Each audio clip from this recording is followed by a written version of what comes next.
வாலண்டியரா வந்து எந்த எதிர்பார்ப்பு இல்லாம தேவனை மட்டும் முன்னிறுத்தி நிறைய காரியங்களை செய்ய முன் வந்தீங்க. இப்போ என்னாச்சு?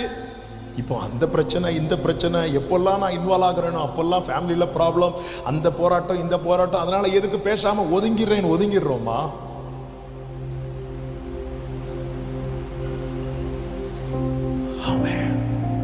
இல்ல, உனக்கு கொஞ்சம் பலன் இருந்தோம், நீ என் நாமத்தை மறுதலியாதபடியான திறந்த வாசலை உனக்கு முன்பாக வைத்திருக்கிறேன். ஆண்டவர் அதை தான் பார்க்கிறார். ஆண்டவர் எலியாவுக்கிட்ட சொல்றார், உன்னை போஷிக்கும்படிக்கு நான் ஒரு விதவைக்கு கட்டளையிட்டு இருக்கிறேன் சொல்லும் போது, ஆண்டவரே அவ யாரு நான் யாரு? என்கிட்ட இல்லப்ப அவங்கள கொண்டு வந்து கொடுக்க சொல்லணும். எலியா சொல்லல, எலியாவுக்கு தெரியும் என் ஆண்டவர் ஒருபோதும் தீமை செய்கிற தேவன் அல்ல. எங்க சர்ச்சில் ஒரு பையன், அவன் பார்த்தீங்கன்னா அவனுக்கு அப்பா இல்லை,